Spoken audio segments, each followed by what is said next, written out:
ஆண்டவர் இயேசுவின் நாமத்தினாலே அனைவருக்கும் நல்வாழ்த்துக்கள். நம்முடைய வாழ்க்கை மிகுந்த ஒரு கனி கொடுக்கக்கூடிய ஒரு வாழ்க்கையாக இருக்கும்படி தேவன் நம்மை அழைத்திருக்கிறார். இன்றைக்கு ஒரு அற்புதமான சத்தியத்தை நான் உங்களோடு பகிர்ந்து கொள்ள இருக்கிறேன். ஒரு முறை பாருங்க, ஆண்டவராக இயேசு கெனசரேத் அப்படின்னு ஒரு கடற்கரைக்கு போறாரு. அங்கே திரளான ஜனங்கள் வராங்க.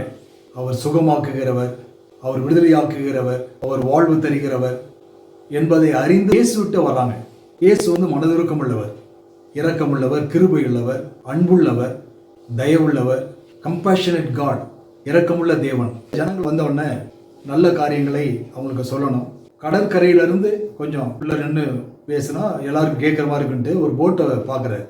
அங்கே பார்த்தீங்கன்னா 2 படகுகள் இருக்கு. ஒரு படகை சூஸ் பண்ணுறாரு. அந்த படகுக்கு ஓனர் யாருன்னா சீமோன். சீமோன்ட்ட கேட்குறாரு, பாருங்க, உன் போட்டை கொஞ்சம் கொடுப்பா, நான் இந்த ஜனங்களுக்கு போதம் பண்ணிட்டு நான் உனக்கு தர்றேன் அப்படின்றாரு. சீமோன் பார்க்குறான், பாருங்க, இவர் நல்ல ஒரு காரியத்துக்காக தான் கேட்குறாரு. போட்டை கொடுக்கலாம்.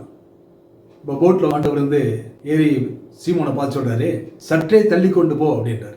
கடற்கரையிலே இருக்காத, கொஞ்சம் சற்றே தள்ளி கொண்டு போன்றார்.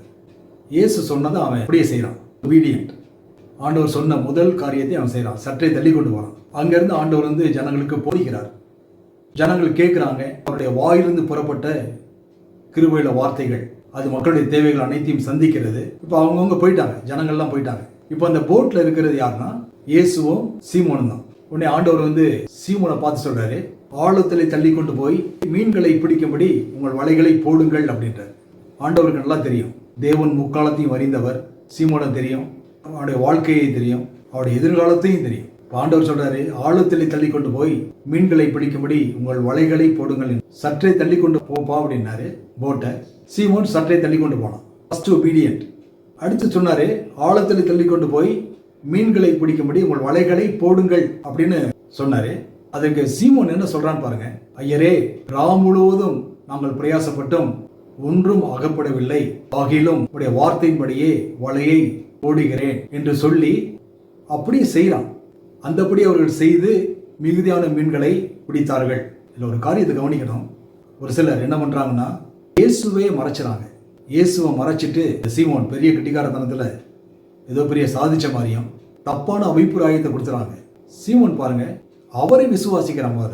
ஆண்டவருடைய வாயிலிருந்து ஒரு காரியம் புறப்பட்டு வந்து விட்டது, அவர் சொல்லிட்டார்னா நாம் அப்படியே விசுவாசிக்கலாம். அவரை விசுவாசிச்சு அவர் சொன்னதை அப்படியே செய்யலாம். அவருடைய நண்பர்கள் இருக்காங்க, இவங்க ஒருவேளை சொல்லியிருந்தா கூட சீமோன் வாக்குவாதம் பண்ணியிருப்பான். ஆனால் வாக்குவாதம் பண்ணல ஆண்டவர்கிட்ட. ஆண்டவரை முழு இதயத்தோட விசுவாசித்தான். ஆண்டவர் சொன்னதை அப்படியே செஞ்சோம்னா அப்படியே நடக்கும் என்று அவன் விசுவாசித்தான். இயேசு தான் டைரக்ட் பண்றாரு. நம்முடைய வாழ்க்கையிலும் இயேசுவை விசுவாசித்து அப்படியே கை கொண்டு அப்படியே நாம் செய்வோமானால் அவர் என்ன சொல்லியிருக்கிறாரோ அது நம்முடைய வாழ்க்கையிலே நிச்சயமா நடக்கும். இயேசுவை விசுவாசித்து இயேசு சொன்ன காரியங்களை நாம் அப்படியே செய்யும் போது நம்முடைய வாழ்க்கையிலும் இயேசு நன்மை செய்கிறவராக அவர் இருக்கிறார். கண்ணி நிறைந்த ஒரு வாழ்க்கையை தருவதற்கு அவர் ஆயத்தமாக இருக்கிறார்.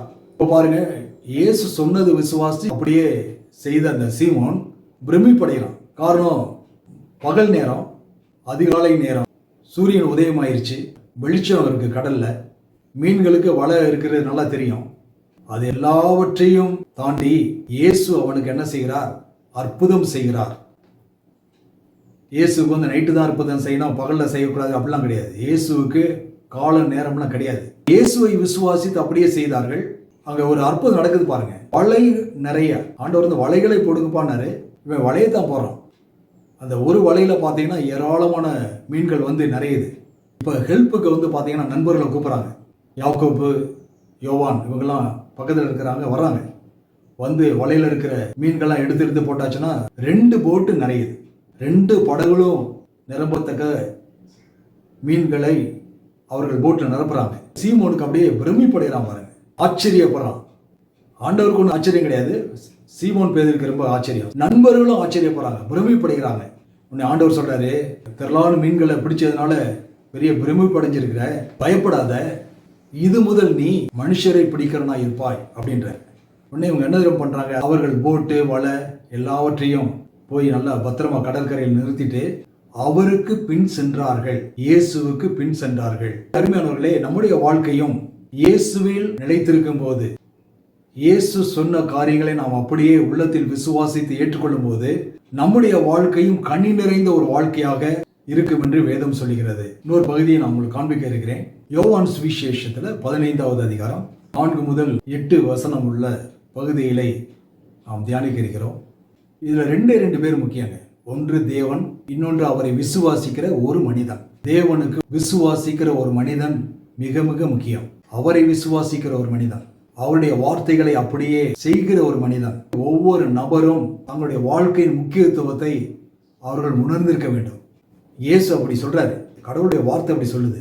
யோவான் 15வது அதிகாரம் 4வது வசனத்துல இயேசுவை சொல்றாரு பாருங்க, என்னில் நிலைத்திருங்கள், நானும் உங்களில் நிலைத்திருப்பேன். ஆண்டவரே சொல்றேன், என்னில் நிலைத்திருந்தீங்கன்னா நானும் உங்களில் நிலைத்திருப்பேன். கொடியானது திராட்சை செடியில் நிலைத்திராவிட்டால் அது தானாய் கனி கொடுக்க மாட்டாதது போல நீங்களும் என்னை நிலைத்திராவிட்டால் கனி கொடுக்க மாட்டீர்கள். இயேசுல நம்ம நிலைச்சிருந்தோம்னா நிச்சயமா கனி கொடுப்போம். காரணம், இயேசு மெய்யான திராட்சை செடி, நாம் அவருடைய கொடிகளா இருக்கிறோம். நானே திராட்சை செடி, நீங்கள் கொடிகள். ஒருவன் என்னிலும், ஆண்டவரே சொல்றாங்க, ஒருவன் என்னிலும் நான் அவனிலும் நிலைத்திருந்தால் அவன் மிகுந்த கனிகளை கொடுப்பான். என்னை இல்லாமல் உங்களால் ஒன்றும் செய்யக்கூடாது. ஒருவன் என்னில் நிலைத்திராவிட்டால் வெளியே எரியுண்ட கொடியை போல அவன் எரியுண்டு உலர்ந்து போவான். அப்படிப்பட்டவைகளை சேர்த்து அக்னியிலே போடுகிறார்கள், அவைகள் எரிந்து போகும். ஆண்டவர் சொல்றாரு, நீங்கள் என்னிலும் என் வார்த்தைகள் உங்களிலும் நிலைத்திருந்தால் நீங்கள் கேட்டுக்கொள்வது எதுவோ அது உங்களுக்கு செய்யப்படும். நீங்கள் மிகுந்த கனிகளை கொடுப்பதனால் என் பிதா மகிமைப்படுவார், எனக்கும் சீஷராய் இருப்பீர்கள். இயேசுவில் நாம் நிலைத்திருக்கும் போது, இயேசு சொன்ன வசனங்கள் நம்முடைய இருதயத்தில் நிலைத்திருக்கும் போது கனி நிறைந்த ஒரு வாழ்க்கையாக மலர ஆரம்பிக்கிறது. அவரை விசுவாசித்து அவர் சொன்ன வார்த்தையை நாம் அப்படியே ஏற்றுக்கொண்டு அதில் நிலைத்திருக்கும் போது நாம் இயேசுவில் நிலைத்திருக்கிறோம்.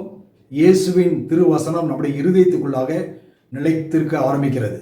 வாழ்க்கை கனி நிறைந்த ஒரு வாழ்க்கையாக மலர ஆரம்பிக்கிறது. நாம் கேட்டுக்கொள்கிற காரியங்களை தேவன் என்ன செய்கிறார்? வாய்க்க பண்ணுகிறார். மிகுந்த கனி கொடுக்கக்கூடிய வாழ்க்கையாக தேவன் நம்முடைய வாழ்க்கையை ஆசீர்வதிக்கிறார். தேவன் தாமே உங்களை ஆசீர்வதிப்பாராக. ஜெபம். பரலோக பிதாவே, மை ஸ்தோத்திரிக்கிறோம். நல்ல தகப்பனே, மை துதிக்கிறோம். எங்களுக்காக தகப்பனே பெரிய காரியங்களை நீர் வைத்திருக்கிற அன்புக்காய் ஸ்தோத்திரிக்கிறோம். ஒவ்வொரு பிள்ளைகளையும் தேவன் பேர் பேராக ஆசீர்வதித்து உடைய நாமத்தை மீட்படும்படியாக ஜெபிக்கிறோம். இயேசு கிறிஸ்துவின் நாமத்தில் ஜெபிக்கிறோம் ஜீவன் நல்ல பிதாவே. ஆமென். கர்த்தர் தாமே உங்களை ஆசீர்வதிப்பாராக. God bless you.